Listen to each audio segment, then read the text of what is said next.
I was using a nail gun to fix my parents' roof in the scorching heat of a North Carolina July. Suddenly, my gaze slammed into a file folder left open on my father's workbench just inside the window. Last Will and Testament, with my name crossed out in thick, crimson red ink. The world around me seemed to tilt on its axis. My chest tightened as if I had just taken a round to the vest. The nail gun slipped from my sweaty grip, clattering against the shingles with a dry thud, but my ears were ringing with the deafening hum of betrayal pulsing through every vein. I read the line highlighted in yellow. All assets to Imani. Molly receives nothing as she is self-sufficient. I am Sergeant Molly Cook, the woman who has sent $800 every single month for 5 years just to keep this roof from collapsing on their heads. Why has my sacrifice and my strength become the weapon my own parents used to punish me? Does a soldier's loyalty mean anything when the enemy isn't across the battlefield but sleeping in the very next room? I wiped a mixture of grit and sweat from my forehead, leaving a muddy streak across my brow. I'd been up here for 4 hours. The humidity in Fayetteville doesn't just make you hot, it tries to drown you. My knees were raw from kneeling on the rough asphalt shingles, and my back screamed in protest. I was spending my leave, my precious time off from the base, doing manual labor that would have cost them $3,000 if they had hired a contractor. Through the open window below my boots, a blast of cold, conditioned air escaped, carrying the sound of giggling. It was Imani. She was filming another TikTok in the living room. I could hear the repetitive, high-pitched pop music looping over and over. That air conditioner, humming away to keep her cool while she danced, was running on the electricity bill I paid last week. Molly! My father's voice boomed from the front porch. He didn't sound concerned. He sounded impatient. Pick up the pace up there. The forecast says thunderstorms by 6. I don't want a leak in the ceiling while I'm watching the game. I paused, the hammer heavy in my hand. No, thank you. No, do you need water? Just a command. Richard Cook sat in his rocking chair, likely nursing his second beer of the afternoon, acting like the foreman of a job site where I was the unpaid intern. The disdain in his voice was clear. To them, I wasn't a daughter. I was a utility. I was an appliance that fixed things when they broke and dispensed cash when they were broke. My throat felt like I had swallowed sandpaper. I climbed down the ladder, my boots heavy, needing water before I passed out. I walked into the house, and the temperature drop was instant. It felt good on my skin, but the atmosphere inside froze my blood. I walked past the kitchen table to grab a bottle of water, and that was when I saw it properly. The folder. It was lying on Dad's cluttered desk, right next to his empty beer cans. It wasn't just a draft. It was notarized. I walked over, my hand trembling slightly, not from fatigue, but from a rising cold dread. I read the handwritten note in the margins. It was my mother's handwriting, loopy and decorative, the same script she used for church potluck labels. Molly has the army to look after her. She's strong. She doesn't need the help. I stood there, paralyzed. For 5 years, I've lived in a cramped apartment off base. I drove a 10-year-old truck with a rattling transmission. I ate ramen and chow hall food so I could send home $40,000. $40,000. I missed nights out with my squad. I took extra duty shifts. I did it because I thought we were a team. I thought I was securing our family home. But I wasn't. I was renovating Imani's future house. I was building a nest for a cuckoo bird that had never worked a day in her life, while I was being erased from the future because I had the audacity to be successful. I grabbed the folder. The paper crinkled under my grip. I walked into the living room and threw it onto the coffee table. The thwack sound was loud enough to cut through the noise of Imani's phone. Dad looked up from the TV, his eyes narrowing not with shame, but with the irritation of a man whose privacy had been breached. Mom walked in from the kitchen, wiping her hands on a dish towel. "What is this?" I asked. My voice was dangerously quiet. Mom didn't even flinch. She launched into the script I'd heard 1,000 times, weaponizing her faith like a bayonet. "Don't be selfish, Molly," she said, her voice dripping with a sickly sweet condescension. "Look at you. You are a sergeant. You have a pension waiting. You have the government, your sister." She's delicate. She needs security. Delicate, I repeated. She's 22, Mom. She's not disabled. She's lazy. Judge not, lest ye be judged, Mom snapped, her eyes hardening. The Lord teaches that the strong must carry the weak. You are being blessed with strength, so you must bear the burden. Why are you so greedy? Why do you want to take from your sister? They were looking at me like I was the villain. They were punishing me for my discipline. Because I woke up at 0500 every day, because I polished my boots, because I served my country, I deserved nothing. Because Imani slept until noon and quit every job after 2 weeks, she deserved everything. I looked at Imani. She was lounging on the sofa, popping a bubble with her gum. She didn't look up from her screen. You're making a scene, Molly, she said, her voice flat and bored. It's just money. You always make everything so dramatic. It's just money. That sentence was the click of the safety coming off. Something inside my chest, the part of me that was still a desperate little girl wanting her parents' approval, finally died. It was replaced by the cold steel resolve of an NCO. I didn't scream. I didn't cry. I straightened my back, my posture shifting into the rigid stance of a soldier on review. Understood, I said. The word hung in the air, heavy and final. If I am an outsider in this will, then I am an outsider in the bills. What does that mean? Dad asked, finally sitting up. It means the contractor just quit, I said. I turned on my heel and marched up the stairs. I didn't pack everything. I only took what I could carry in my assault pack. My uniform, my laptop, my dignity. It took me exactly 5 minutes. As I walked back down the stairs, ignoring the stunned silence in the living room, I headed for the front door. If you walk out that door, you're ungrateful, Mom screamed after me, her voice rising to a shrill pitch. After everything we did to raise you, do not come back here, Molly, do you hear me? My hand hovered over the doorknob. Her words tried to claw me back, tried to plant that seed of guilt they had watered for 26 years. I need to know I'm not crazy for doing this. If you have ever felt punished just for being the strong one in your family, please hit that like button to stand with me. And drop a walk away in the comments if you think I am making the right choice. I tightened my grip on the handle. I opened the door. The heat of the afternoon hit me again, but this time, it felt like freedom. I didn't look back. I stepped out and I let the door slam shut on the life I used to know. I sat on the floor of my cramped one-bedroom apartment near Fort Liberty, surrounded by the few boxes I had managed to take with me. The air smelled of stale coffee and dust, a sharp contrast to the lavender-scented, air-conditioned lie I'd left behind at my parents' house. But this air was mine. I opened my laptop.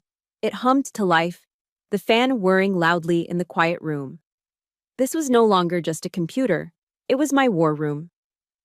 My fingers flew across the keyboard, typing in the password for MyPay, the military payroll system. The screen loaded, displaying the breakdown of my hard-earned salary.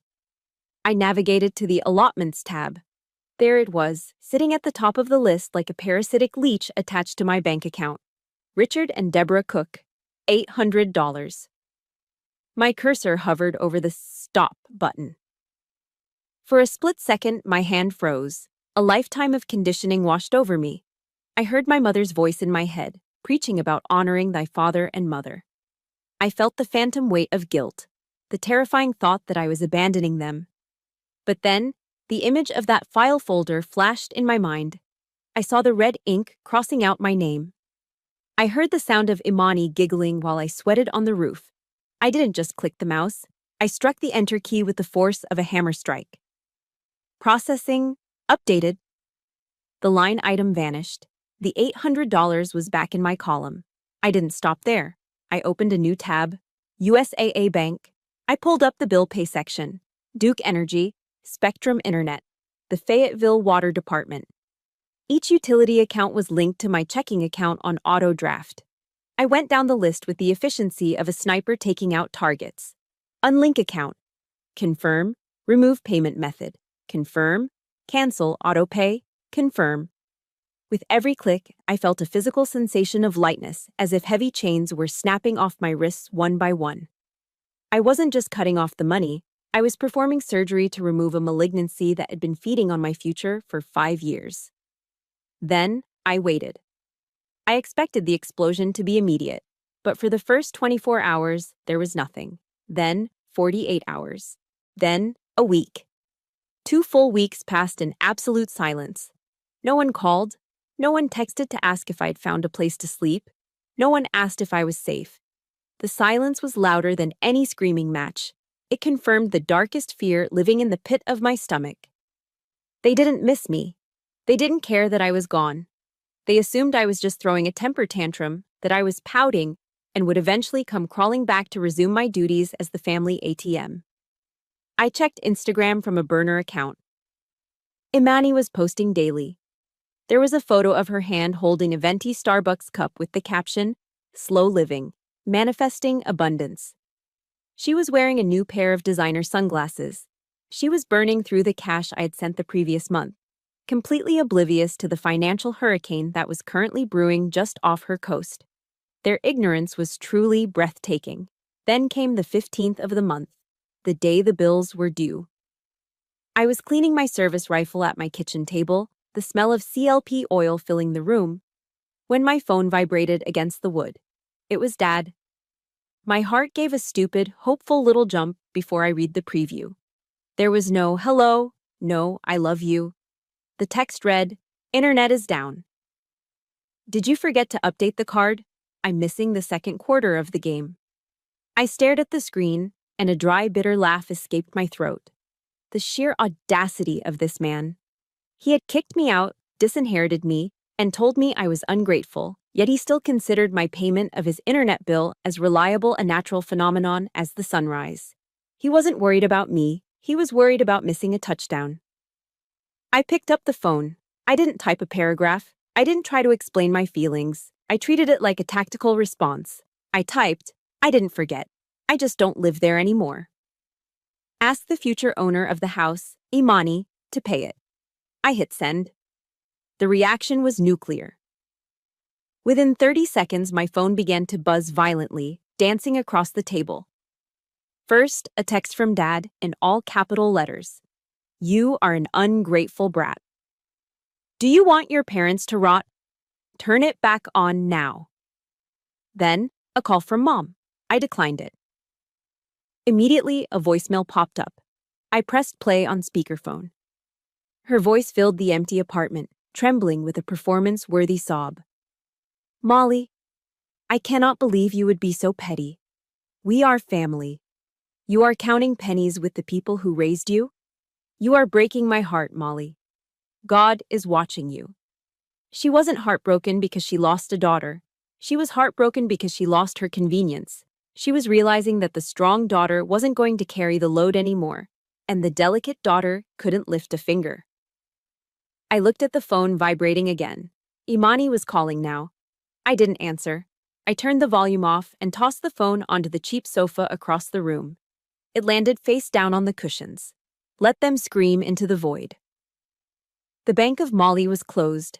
I picked up the rag and went back to polishing my rifle. The silence in my apartment returned, but this time it didn't feel lonely. It felt like victory. But looking at that phone, seeing the relentless stream of notifications lighting up the room, I knew this was just the opening skirmish. I had cut their supply lines. Now, they were going to get desperate. And desperate people are dangerous. They didn't stop with the silence.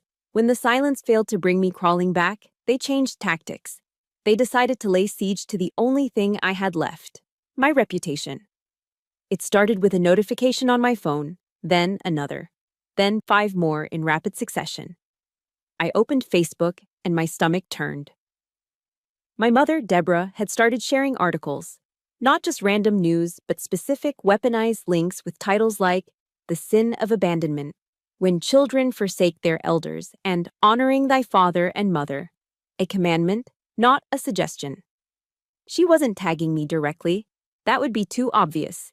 She was tagging my aunts, my uncles, and her church friends in Ohio and Virginia. She was building a narrative. She was painting a picture of a destitute, heartbroken couple abandoned by their cold-hearted soldier daughter. Then came the message from Aunt Sarah. Molly, I just saw your mother's post. She told me you cut off your father's medicine money. I didn't know the army taught you to be cruel. How do you sleep at night? My hands shook as I held the phone. Medicine money? I paid the internet bill, the water, the electricity. Dad's VA benefits covered his prescriptions. They were lying. They were systematically dismantling my character to everyone we knew. They knew I valued honor above everything else, so they decided to attack the very thing that made me a soldier. It was a level of cowardice I had never seen, even in basic training. I didn't reply to Aunt Sarah. Whatever I said would just be twisted. I blocked her. Then, the strategy shifted again. Good Cop entered the chat. A text came through from Imani. The tone was completely different from the dismissive girl chewing gum a few weeks ago. Hey sis, I'm sorry if I upset you. I know things are tense. I stared at the screen, waiting for the hook. It came in the next bubble. But listen, we have a real emergency. Dad's back is really bad again. He can't pick up any shifts at the warehouse. We just got the notice for the property taxes. It's $3,500. If we don't pay by Friday, the county puts a lien on the house. Please, Molly, just this once. Don't let us lose the house. $3,500. A massive sum. And the excuse? Dad's bad back. The same bad back that miraculously healed whenever his buddies came over to watch football or go fishing, but flared up the moment a job application appeared. Imani was trying to pick my pocket using pity. She was counting on my savior complex. She thought if she dangled the threat of foreclosure, the threat of losing the home I had spent 5 years saving, I would panic and pay. I typed my response slowly. I let the anger sharpen my focus. You are 22 years old, Imani. You have 2 working arms and 2 working legs. McDonald's is hiring starting at $15 an hour. I hear they have flexible shifts. I hit send. The mask fell off instantly. The sweet sister vanished.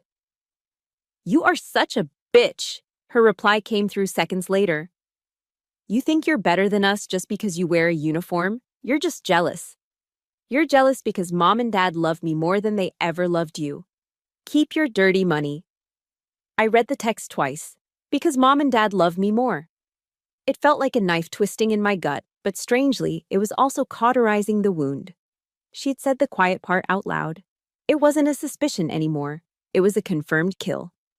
I didn't have an obligation to finance a love that excluded me. I remembered the story of Jesus in the temple. He didn't gently ask the money changers to leave. He made a whip of cords and drove them out. Sometimes anger isn't a sin. Sometimes anger is holy. It is the only appropriate response to injustice. I took a screenshot of her text. Click. Evidence. I went to sleep that night feeling a strange, hollow peace. But the enemy wasn't done. The next morning, I was drinking black coffee when my banking app notification chimed. I opened USAA. There was a pending money request from Deborah Cook. Amount, $3,500. Note, family obligation. They were trying to force my hand through the banking system. They thought I would be too ashamed to reject a formal request from my mother. They were banking on my weakness. I stared at the red button on the screen. Decline. My thumb hovered over it.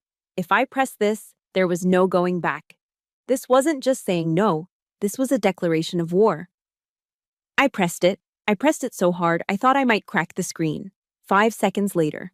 1, 2, 3, 4, 5. My phone vibrated with a text message from Dad. It wasn't whiny. It wasn't manipulative. It was terrifying. You chose war, Molly. Don't blame us for what happens next. I am coming to you. The blood drained from my face. He wasn't just typing from his recliner anymore. He was mobile, and he was angry. I'm sitting here staring at that threat, and my hands are actually shaking. I need to know I have backup out there. If you believe I did the right thing by hitting that decline button, please smash that like button right now so I know I'm not alone. And drop a stand your ground in the comments if you've ever had to block a toxic family member. I stood up and walked to the door, checking the deadbolt. Then I checked it again. The digital war was over. The physical one was about to begin. 500 hours. The world outside my window was still pitch black. I was sitting on the edge of my bed, tightening the laces of my running shoes for morning PT. The rhythm of the morning was the only thing keeping me sane. Right foot, left foot, loop, swoop, and pull. Then, the silence shattered. It wasn't a knock. It was a bombardment. Someone was hammering on my front door with a fist heavy enough to rattle the frame. The doorbell began to ring incessantly, a shrill, continuous scream that pierced my eardrums. My heart rate spiked from 60 to 100 in a single beat. I didn't freeze. I moved. I crossed the small living room in 3 strides and pressed my eye to the peephole. What I saw made my blood run cold. It was the nightmare I thought I had left 3 hours away. My father, Richard, was red-faced and pounding on the wood. My mother, Deborah, was standing behind him, wailing loudly enough to wake the dead. Imani was leaning against the wall, looking bored but expectant, like a vulture waiting for roadkill. They had driven 3 hours in the middle of the night. This wasn't a visit. This was an ambush. From down the hall, Mrs. Higgins's terrier started barking frantically. Lights under the neighbors' doors flickered on. This was their strategy: public shaming. Make enough noise that I would surrender just to make it stop. I unlocked the deadbolt and threw the door open, but I planted my feet firmly in the threshold, blocking the entrance with my body. I wasn't the daughter anymore. I was the sentry. And they were the hostile force. "What the hell are you doing here?" I demanded, my voice low and dangerous. Mom didn't answer me. She played to the audience. She saw Mrs. Higgins peek her head out of apartment 4B and immediately threw her hands up. "Oh, my baby," Mom shrieked, lunging forward as if to hug me or push past me. "How could you be so cruel, abandoning your parents in their time of need? We are destitute, Molly, destitute," she was sobbing without tears. It was a performance worthy of daytime television. Dad didn't bother with the act. He stepped into my personal space, bringing with him the sour, stale smell of yesterday's cheap beer and unwashed flannel. His eyes were bloodshot, swimming with a mixture of exhaustion and rage. "Cut the crap, Molly," he growled, pointing a thick finger in my face. "You think you can just hide? Give me the debit card. Now, you owe me $3,500 for those taxes. Hand it over, and maybe I won't tell everyone what a piece of trash you are." He didn't look at me like I was his child. He looked at me like I was a broken ATM that just needed to be kicked a few times to dispense cash. "You are trespassing," I said, keeping my hands up, palms open, defensive posture. "Get out." "This is family business," Dad shouted, spitting flecks of saliva.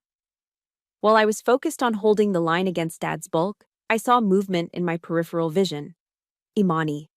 She was small and slippery. While Dad and Mom created the wall of noise, she dipped under my arm, trying to snake her way into the apartment. Her eyes were locked on the coffee table behind me, where my wallet and my government-issued laptop sat. My training kicked in before my brain could process the betrayal. I spun around, ignoring Dad, and grabbed Imani's wrist just as her fingers brushed the leather of my wallet. I didn't strike her. I applied a standard control hold, twisting her arm behind her back and pressing her forward until she was immobilized against the doorframe. "Do not touch my gear," I hissed. "Ow! Ow!" Imani screamed, her voice piercing and high like a siren. "She's hurting me! Daddy, she's breaking my arm! She's crazy!" Mom reacted instantly. She stopped wailing and lunged at me, her hand swinging wild. Crack! Her palm connected with my shoulder, a stinging slap meant for my face. "You brute!" Mom screamed, her face twisted into a mask of pure hate. "Is this what the army taught you? To beat up your little sister? You're a monster." I shoved Imani back into the hallway, forcing Mom and Dad to stumble backward to catch her. I stepped back into my apartment and pulled my phone from my pocket. "I am giving you 10 seconds to clear this hallway," I said. My voice wasn't shaking. It was dead calm. 10, 9. "You wouldn't dare," Dad sneered, stepping forward again. "You call the cops on your own flesh and blood? You ungrateful?" I tapped the screen.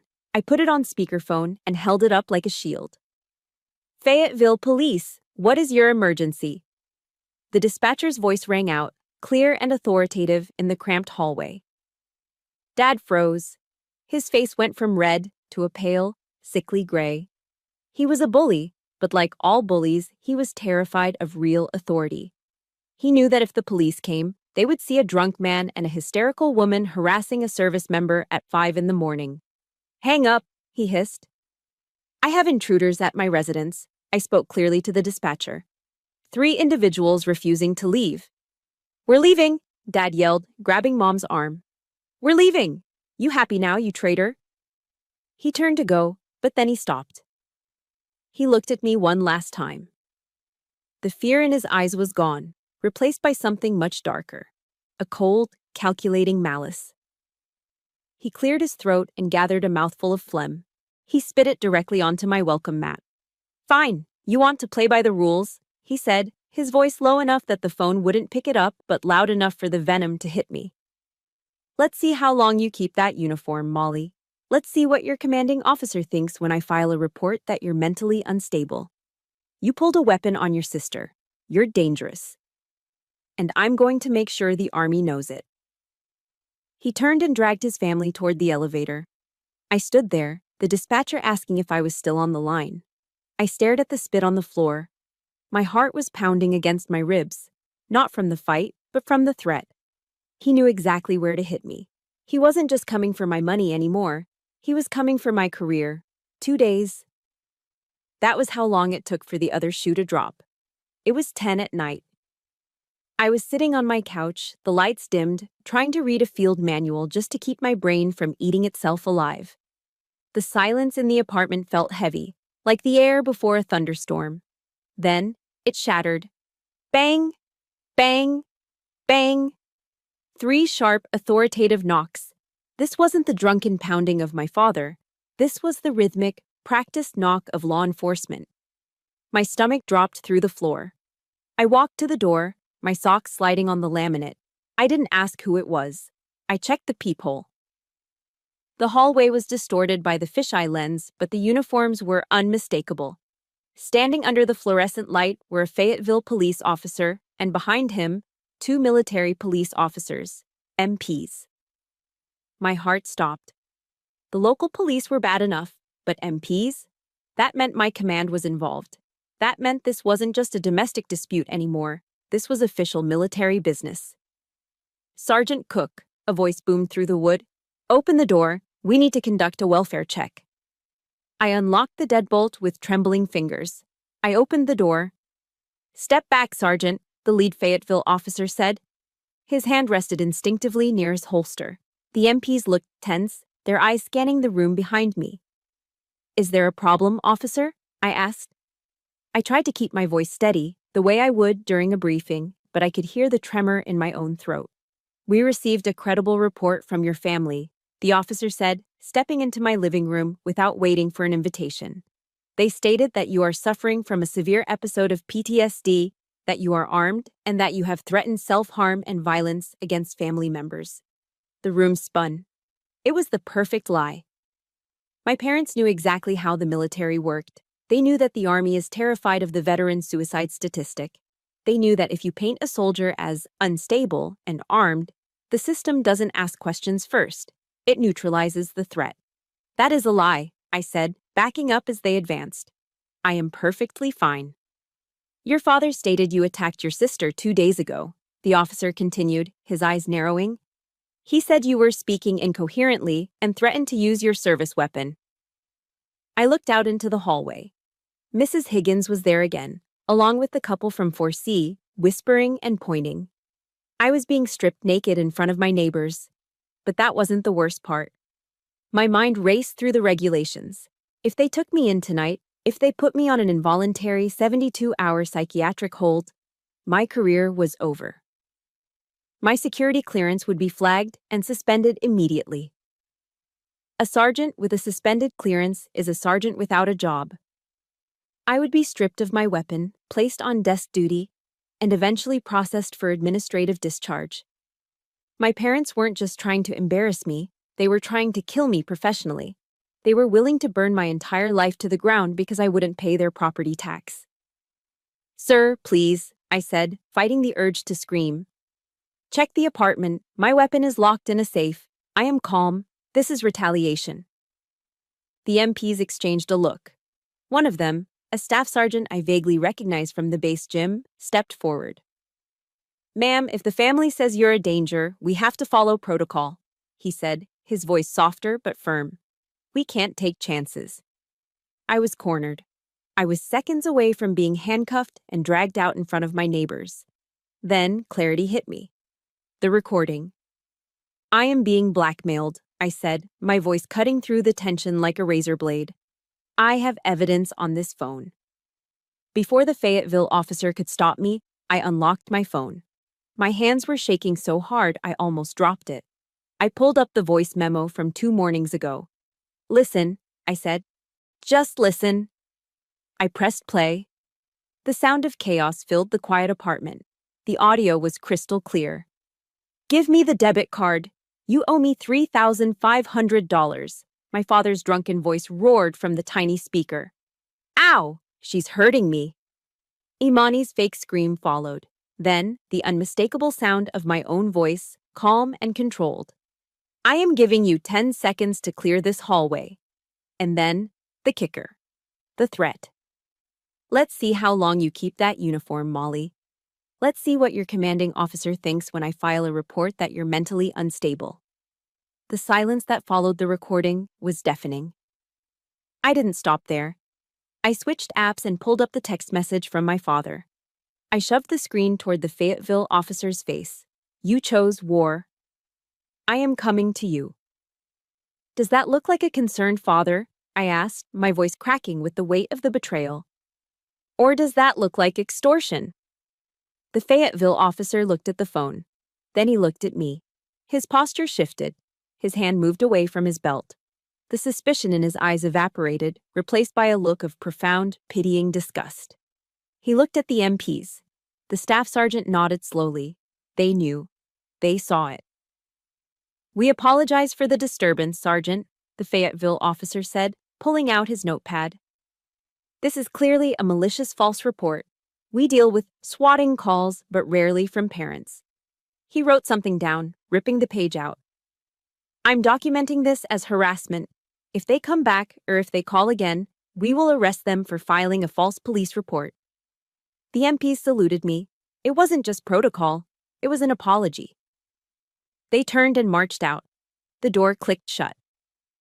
I stood there in the middle of my living room. I should have felt relieved. I had won. I had saved my career. But as the adrenaline faded, my legs gave out. I slid down the wall until I hit the floor, burying my face in my hands. I didn't cry because I was scared. The fear was gone. I cried because, in that moment, I realized the absolute truth. My parents didn't love me. They didn't even like me. They were willing to destroy the only thing I had ever built for myself, my honor, my service, just to punish me for closing my wallet. They had tried to execute me. I wiped my face. The tears felt cold. I remembered a verse from the Bible my mother loved to quote so incorrectly. And you shall know the truth, and the truth shall make you free. I finally knew the truth, and for the first time in my life, I was free. The morning sun was filtering through my blinds, but the darkness hadn't lifted. It had just moved online. My phone pinged. It wasn't a text from my family this time. It was a message from Specialist Gonzalez, a guy in my unit. He didn't say anything, just sent a link with a grimacing emoji. I clicked it. It was a GoFundMe page. The title hit me like a physical slap. Save an elderly veteran's home, abandoned by soldier daughter. My mother had been busy. Under a photo of her and Dad looking frail and tragic, a photo taken 5 years ago when Dad actually had the flu, she'd written a masterpiece of fiction. She claimed that the Army had brainwashed me, that I had become cold and heartless, and that I had cut off their medication money to buy a new truck. She claimed they were days away from being homeless because of my cruelty. They had already raised $500. I scrolled down to the comments. My blood boiled. There was Aunt Sarah again, leading the charge. I always knew Molly was troubled. Such a disgrace to the family name. Praying for you, Deborah. Strangers were chiming in, calling me a traitor and a disappointment to the uniform. I sat there, my hand gripping the phone so hard my knuckles turned white. They were monetizing my character assassination. They were using the sympathy people felt for veterans to scam the community, using my name as the villain to drive engagement. I could have called them, I could have screamed. But screaming doesn't leave a paper trail. I walked to my laptop. It was time for a situation report. I opened my personal Facebook page. I didn't write a sob story. I didn't use adjectives or emotional pleas. I treated this like a military briefing. Cold, hard, facts. I typed the headline, SITREP, the truth about the ungrateful daughter. Then, I uploaded 3 photos. Exhibit A, a high-resolution photo of the last will and testament. I circled the clause where my name was crossed out in red ink and the line awarding 100% of the assets to Imani because I was self-sufficient. Exhibit B, a redacted screenshot of my bank statements from the last 5 years. I highlighted the recurring allotment line. The total sum was circled at the bottom, $60,000. Exhibit C, the police report from last night. I zoomed in on the officer's handwritten notes. Malicious false report. No evidence of mental instability. Subject is being harassed by family. I wrote a simple caption. I have supported my parents for 5 years. I fixed their roof with my own hands. I was disinherited because I work, and my sister was rewarded because she doesn't. When I stopped paying their bills, they called the police to try and strip me of my security clearance. This GoFundMe is a fraud. Do not donate to people who punish their children for succeeding. I hovered over the post button. This was the nuclear option. Once I did this, there was no going back to Sunday dinners or Christmas cards. I hit post. In a small town like Fayetteville, gossip travels faster than the speed of sound.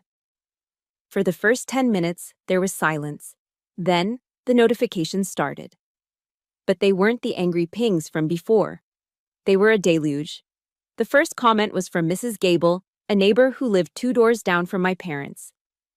Wait, Richard told me that new truck was a gift from you. He said he bought it with his warehouse bonus. He hasn't worked in 10 years. Then, a guy Dad used to drink with. I saw Richard at the bar last night buying rounds.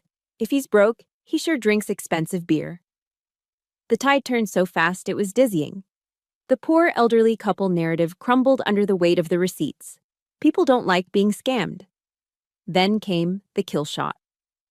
Pastor Jenkins, the head of the church my mother attended every Sunday to show off her hats, commented. His profile picture was smiling, but his words were Old Testament fire. Deborah, I am looking at these police reports. God sees all, and so does this community. You are bearing false witness against your own child. Take this fraudulent page down immediately, or do not return to my congregation on Sunday. It was over. The highest moral authority in their world had just publicly condemned them. 20 minutes later, the GoFundMe link went dead. Page not found. My phone rang. It was Dad. I didn't answer. I let it go to voicemail. A minute later, the notification popped up. I pressed play, needing to hear the surrender. What the hell did you do, Molly? His voice was slurring, trembling with a mixture of booze and genuine fear. Mrs. Gable just spit at me in the driveway. The pastor called the house. You killed us, Molly. Everyone is laughing at us. How could you do this? He still didn't get it. He thought he was the victim because he got caught. I didn't reply. I posted one final status update. Mission accomplished. Please do not use family for profit. I am done. I turned off my phone. I walked over to the sliding glass door and stepped out onto my tiny balcony. The air was crisp. The sky was a brilliant, piercing Carolina blue. I took a deep breath, filling my lungs with oxygen that finally felt like it belonged to me. I had lost my family, yes, but looking at that sky, I realized I had regained something much more valuable. I had my honor back. And for the first time in 26 years, the war was over. I had won.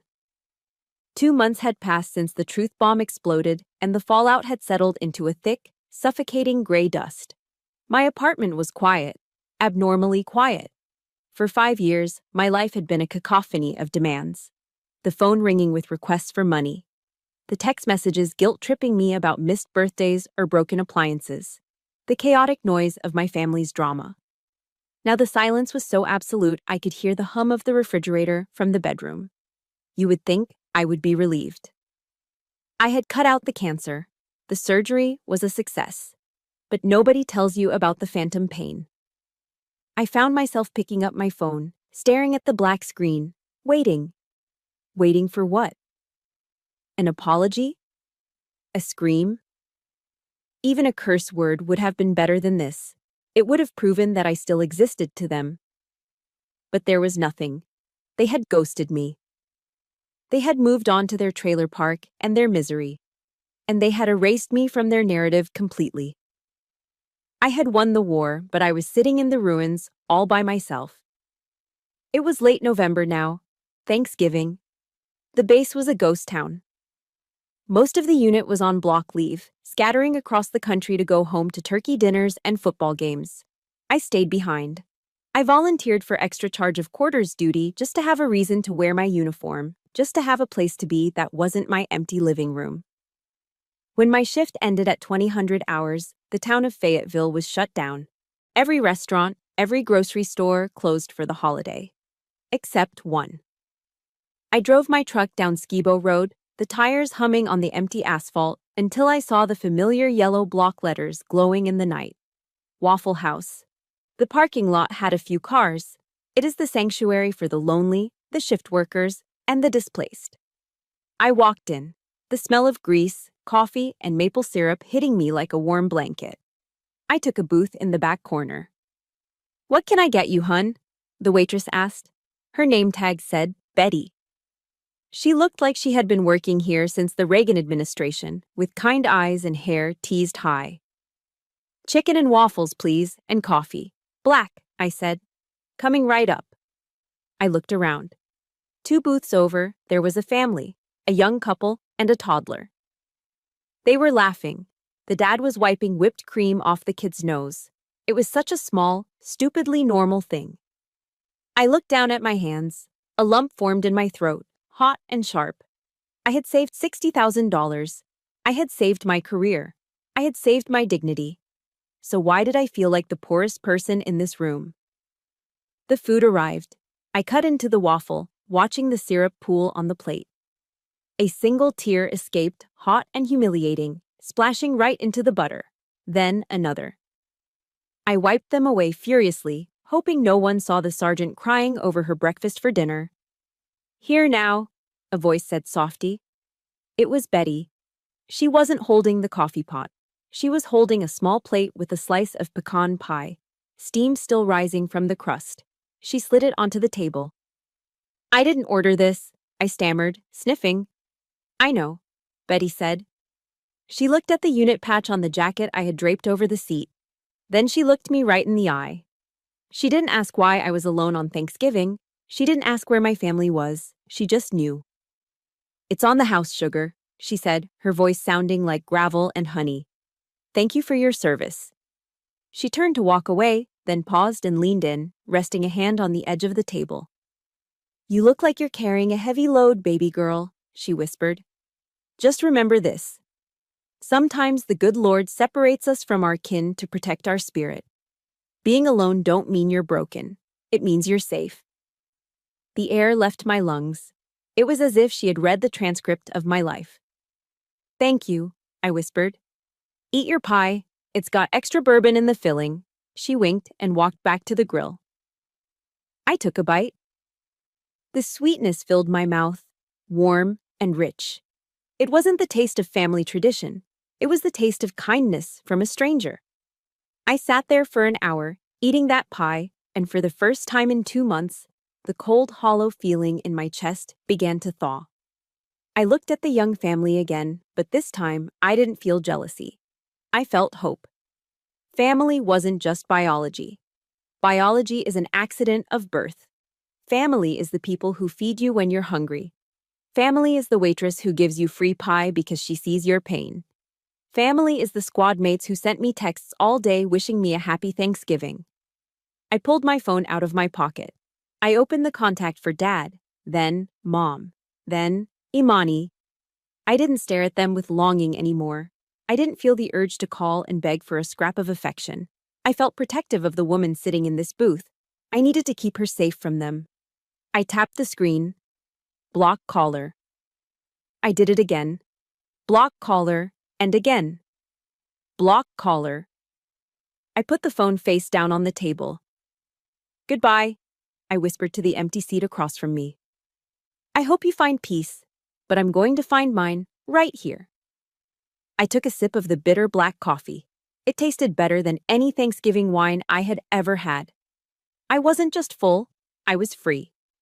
This was the hardest holiday of my life, but also the most important one. Loneliness is a heavy price to pay for peace, but I promise you, it is worth every penny.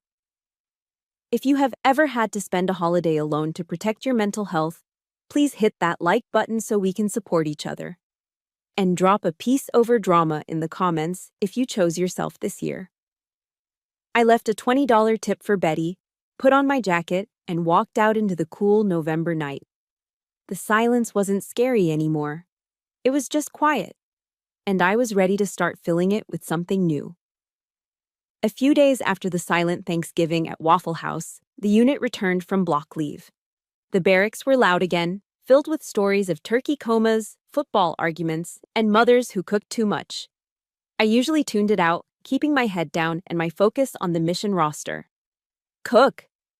A heavy hand landed on my shoulder, nearly knocking the clipboard out of my grip. I turned to see Staff Sergeant Martinez grinning at me. Martinez was a tank of a man, built like a linebacker with a laugh that could rattle windows. I heard a rumor, he said, leaning in. Word is you spent the holiday pulling extra duty and eating diner food. Is that true? I stiffened, my defensive walls instantly going up. I just wanted the hours, Martinez. It's not a big deal. It is a big deal, he interrupted, shaking his head. Maria is making her famous tamales this weekend, her abuela's recipe. If I don't bring you over, she's going to kick my butt. You're coming, Saturday, 1800. Don't make me give you a direct order. I opened my mouth to make an excuse, to say I had laundry, or I was tired, or simply that I preferred my solitude. But then I looked at him. There was no pity in his dark eyes, just genuine, stubborn camaraderie. He wasn't asking because he felt sorry for the orphan soldier. He was asking because we were battle buddies. Okay, I said, my voice softer than I intended. I'll be there. On Saturday evening, I pulled up to Martinez's house. It was a modest single-story ranch, smaller than my parents' house, with a tricycle overturned on the front lawn and a slightly overgrown hedge. As soon as I opened the front door, I was hit by a wall of sound and smell. It was chaos. Beautiful, unscripted chaos.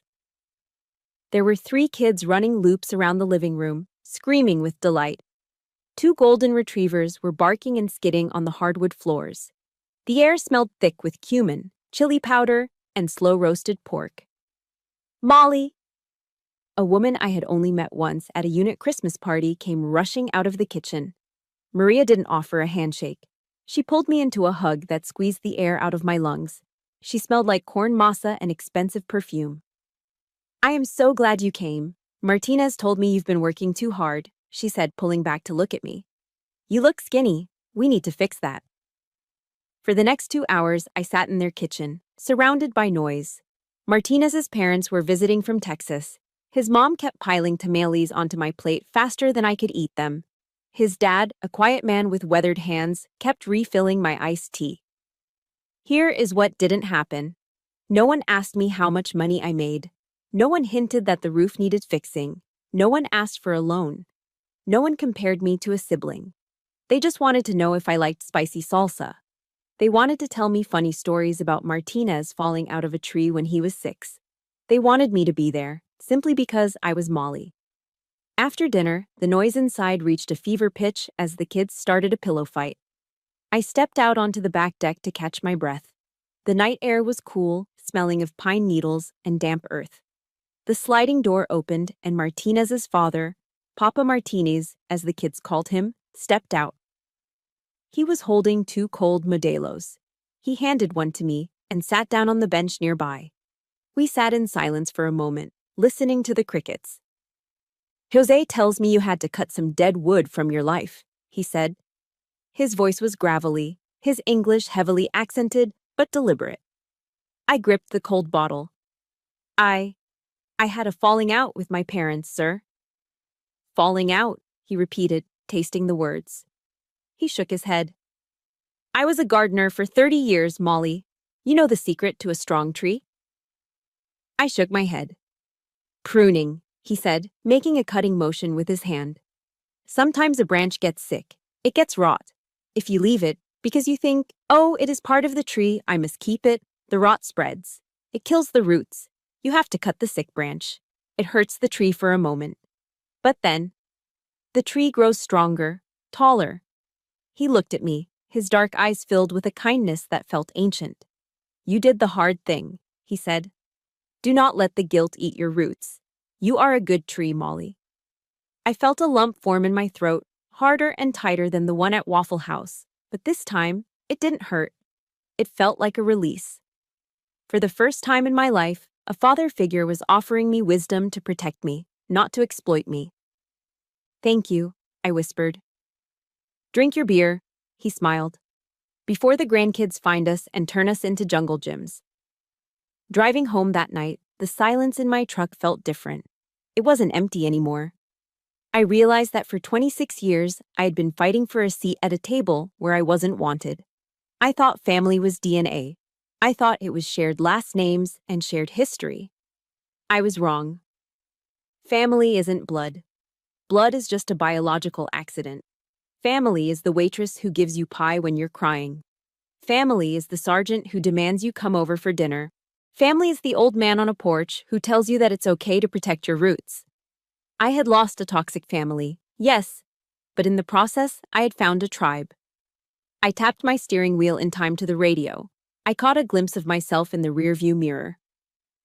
I wasn't the tired, angry soldier anymore. I was smiling, a real, genuine smile that reached my eyes. I turned into my apartment complex. The windows were dark, but inside me, the lights were finally turning on. Spring arrived in North Carolina with a vengeance. The air was thick with yellow pollen, coating every car hood and driveway in a fine, dusty layer. For the first time in years, the changing of the seasons didn't bring me anxiety. I wasn't worrying about cleaning my parents' gutters or paying for their AC unit service. Life had moved on. But the past has a way of echoing, even when you stop shouting back. It started with a text message on a Tuesday afternoon. It was from Jason, a guy I went to high school with who still lived 3 streets over from my parents' house. We hadn't spoken in years, so seeing his name pop up was jarring. There was no text, just an image attachment. I tapped the screen to enlarge it. It was a photo of 402 Oak Street, the house I had grown up in, the house where I had spent last July sweating on the roof with a nail gun. In the front yard, right where my mother used to meticulously plant her hydrangeas, stood a large white sign with bold red lettering. Bank foreclosure. Auction pending. I zoomed in on the photo. The grass was knee-high. The shutter I had fixed was hanging crooked again. Without my constant infusion of cash and labor, the house had begun to rot from the inside out. I stared at the image for a long time. I didn't feel happy. I didn't feel sad. I felt a cold, hard sense of inevitability. Physics dictates that if you remove the foundation, the structure falls. I was the foundation. They removed me. This was just gravity doing its job. Without my $800 a month, plus the emergency cash infusions for medicine and groceries, they hadn't lasted 6 months. My curiosity got the better of me. I admit it. I wanted to see the wreckage. I logged into my burner Instagram account, the one I used to keep tabs without engaging, and navigated to Imani's profile. The transformation was stark. Gone were the filtered photos of Starbucks cups and shopping bags. Gone were the soft life hashtags. Her latest story was a text-only rant against a black background. Need a roommate ASAP, must be chill. My landlord is a literal psycho and evicted me for no reason. DM me serious inquiries only. She wasn't living in the house anymore. The moment the ship started sinking, the rat had jumped. She hadn't stayed to help mom and dad pack. She hadn't used her youth and energy to get a job to save the family home. She had bailed. I scrolled further. There were comments from mutual acquaintances. The rumor mill in Fayetteville is efficient. My parents had been evicted 3 weeks ago. They hadn't moved into a nice apartment. They were living in a trailer park on the outskirts of town, out past the highway where the streetlights stop working. And the cherry on top? My mother, Deborah, the woman who used to brag that she was too delicate for manual labor, was now working as a cashier at the Piggly Wiggly grocery store, the same job she used to mock when I was in high school. Karma hadn't just knocked on their door, it had kicked it in. That evening, my phone rang. It was a number I didn't recognize. Usually, I let unknown numbers go to voicemail, but something, maybe intuition, maybe the lingering ghost of the daughter I used to be, made me answer. "This is Sergeant Cook," I answered, my voice professional and clipped. "Molly?" The voice was thin, raspy, and sounded 20 years older than it should have. It was my father. But the booming arrogance was gone. The threat in his voice from that night in my hallway had evaporated, replaced by a pathetic tremor. "What do you want, Richard?" I asked. I couldn't call him Dad. Not anymore. "Molly, please don't hang up," he wheezed. We lost the house. The bank took it. We're living in a trailer off Highway 87. It's not good here, Molly. The heating doesn't work right." I remained silent. I let the silence stretch out, forcing him to fill it. "Imani left," he continued, his voice cracking. "She took the car and drove to Atlanta with some boyfriend. She left us, Molly, after everything we gave her." I wasn't surprised. Imani's loyalty was a subscription service, and their payment method had been declined. "I'm sorry to hear that," I said. It was the polite, detached response you give to a stranger who tells you they have a flat tire. "Molly," he said, and I heard the desperation creeping in. "We found a better apartment, but we need the security deposit. It's just $1,200. Mom is working, and I'm applying for disability again. I swear, I promise, we will pay you back." There it was. The hook. He wasn't calling to apologize for the police raid. He wasn't calling to apologize for the GoFundMe lies. He was calling because he needed a new ATM. He thought that if he played the sad old man card, I would forget that he tried to have me arrested and discharged. I took a deep breath. I looked around my living room, my clean, quiet, peaceful living room.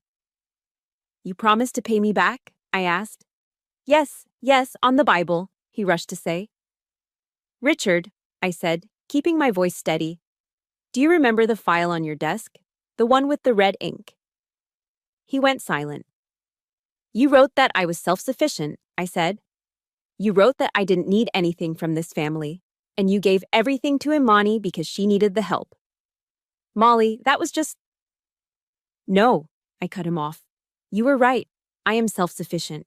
And now you have to be self-sufficient too. I am respecting your wishes.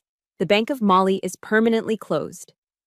"Molly, you can't do this. We are your parents," he cried out, the anger starting to leak back into his tone, the entitlement resurfacing.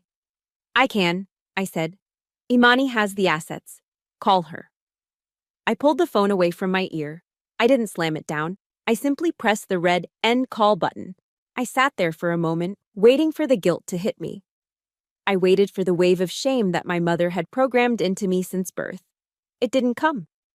Instead, I felt a profound sense of balance. The scales had finally tipped. They were experiencing the consequences of their own choices.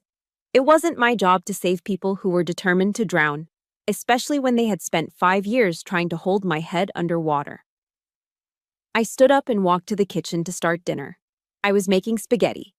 Just for one. And it was going to taste like justice. It was July again in North Carolina. The humidity was just as thick as it had been the day I stood on my parents' roof with a nail gun, sweating through my t-shirt. But this time, I wasn't fixing a roof for people who hated me. I was standing on the sidewalk, looking up at a small, sturdy red brick house with a white picket fence. It wasn't a mansion. It was a modest 3-bedroom ranch, tucked away in a quiet cul-de-sac. But to me, it looked like a castle. I walked up the driveway, the keys jingling in my pocket. I'd bought this place 2 weeks ago. I didn't need a cosigner. I didn't need a handout. I used my VA loan, a benefit I earned through blood, sweat, and early mornings, and I put down a down payment using the savings I had protected from my family. I unlocked the front door and stepped inside. The air conditioning hit me, cool and welcoming. It smelled like fresh paint and lemon cleaner. I walked to the living room wall. I wasn't holding a nail gun to repair a leak today. I was holding a small hammer to hang a picture. I centered the frame. Tap, tap, tap. It wasn't a picture of Richard, Deborah, or Imani. It was a candid shot taken at a backyard barbecue last month. It showed me, laughing with my head thrown back, sitting next to Staff Sergeant Martinez and his wife, with Betty from Waffle House standing behind us holding a tray of brownies.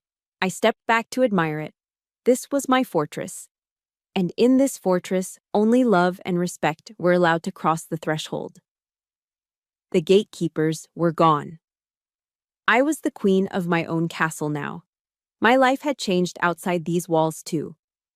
The army recognized that the weight I had been carrying was gone. I was lighter, faster, sharper. Last month, I stood tall as they pinned the chevrons of a staff sergeant on my chest. E6, a leader of soldiers. With the rank came new responsibilities. I volunteered to lead the unit's financial readiness seminars for the new recruits. Every Tuesday, I walked into a classroom full of 18-year-old privates. They looked so young, their haircuts high and tight, their uniforms stiff. But in their eyes, I saw the same fear and confusion I used to feel. I saw the desperate need to please the people back home.